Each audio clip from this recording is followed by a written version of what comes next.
I call Mr. Colum Eastwood to move the motion. Mr. Eastwood.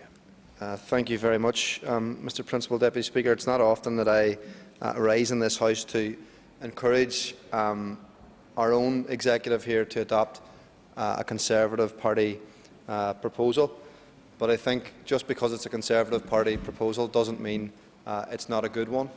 I think the Chancellor George Osborne's proposal and the outworkings of it in England and now in Scotland and Wales has been very positive for the cities involved. City deals began in smaller cities across England, and we were told at the time that we wouldn't be able to have access to a city deal because of our devolutionary settlement here. Since that, we've seen Glasgow enter into a city deal compact with the Treasury and the Scottish Government, which will, in effect, draw down over £1 billion in investment in Glasgow. Glasgow, like other cities in England and Scotland and Wales, have decided and will decide how best they will spend that money, how best they will use that new power to determine and develop their own future and their own economies. I think it's a fantastic idea to allow cities to play their full part in deciding their own priorities and developing their own plans. Of course, in Derry we have a lot of experience in developing our own plans. Unfortunately, many of those plans are sitting on a shelf somewhere in one or more government departments in and around this building. What we need to do now is ensure that we can actually have delivery upon some of those plans. And we were delighted to see the Heenan-Anderson report recognise the ability that City Deals has to be transformational for local economies. And of course, we all know the difficulties in Derry. I've had to stand up in this place far too many times and explain that Derry is at the wrong end of many of the economic league tables, that Derry lags behind in terms of investment in infrastructure and skills, and in terms of investing in our young people to try and ensure that we can have a stable and sustainable economy where our young people don't have to leave to get work. Very recently we saw a report from the Social Development Department called the Households Below Average Income Report. And Derry, which is the second city in the north, which is recognised by the Programme for Government and the Executive's own economic strategy as one of the key economic drivers for Northern Ireland, actually ranks number 21 out of the 26 previous council areas in terms of high earners. Is that really the legacy that we, as this executive, want to leave for the next generation? That the second city in Northern Ireland, one of two key economic drivers recognised by this executive, is ranked at number 21 out of 26 areas in terms of high value jobs. I don't think that's good enough, Mr. Principal Deputy Speaker. That's why we're coming, and that's why Mark Durkan and the SDLP have for a long time campaigned on the issue of city deals. We've been told by the Treasury, we've been told by the Secretary of State, that if this executive come with an idea and a plan for a city deal and a proposal for a city deal for Derry, that they will look positively upon that idea. Why would we look a gift horse in the mouth, Mr. Principal Deputy Speaker? We all played varying degrees of a part in developing the One Plan for this city. The One Plan recognised all the issues that we've talked about, and I think people in this House who aren't from the North West are probably fed up listening to all of us talking about the problems that we face in Derry.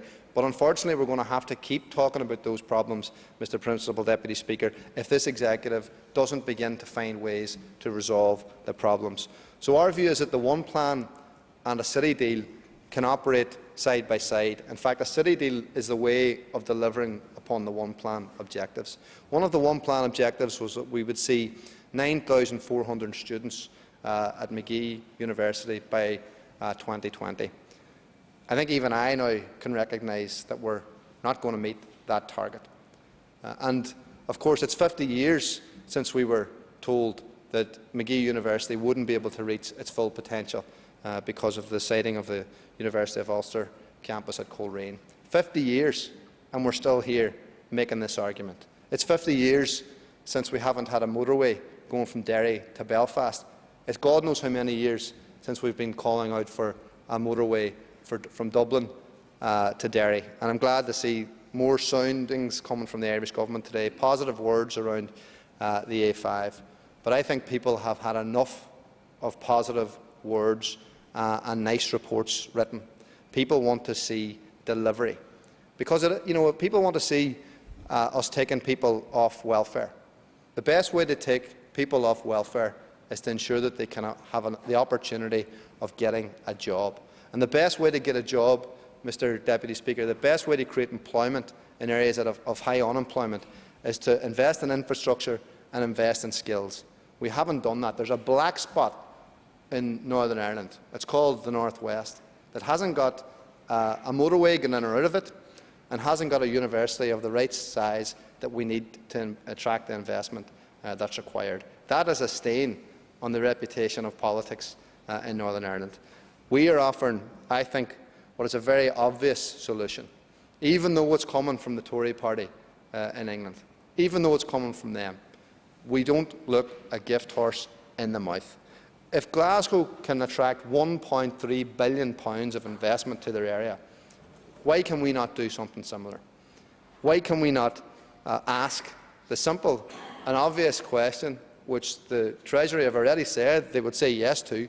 Why can this executive not do that?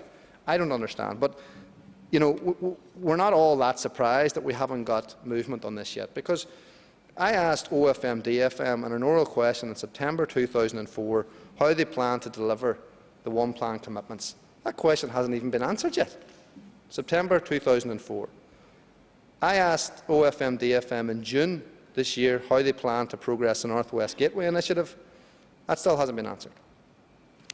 I've asked OFM DFM to detail job promotion targets for 2015-16. They still haven't been decided by the executive. And the North West Ministerial Subgroup, which we all welcomed, has met once. So we all know the problems, Mr Principal Deputy Speaker. We're coming to this with the solutions. I think everybody recognises that it's road infrastructure and its investment in McGee and higher education in the city as a starting point. But the solution to try and deliver those things, we have the One Plan. The way to deliver those things is for this executive to ask the Treasury to allow a city deal for the North West. We recognise that Belfast are also looking for a city deal, and we wish them well in their endeavours. What we won't accept, though, is a city deal for Belfast and a road to Derry. Because I can hear all those sorts of arguments being made. Oh, wouldn't it be great if Derry and Belfast got together and did one big city deal? We've experienced of that before, Mr Principal Deputy Speaker. The North West is the area of highest economic need. The North West needs investment in first. Just in the same way as the enterprise zone idea that came from this executive, and the question was asked and the proposal was made from the First and Deputy First Minister, that went off to the Treasury. And the first enterprise zone that we're getting in Northern Ireland, Mr Speaker, is going to Coleraine, an area that doesn't need it, an area that got things before Derry in the past, and we're still feeling the effects of that. So I would implore this executive, and we'll all play our part in this, to admit, if we're going to do and ask for city deals for Northern Ireland, let's ask for one for Derry first, because Derry is where it needs it most. Thank you very much.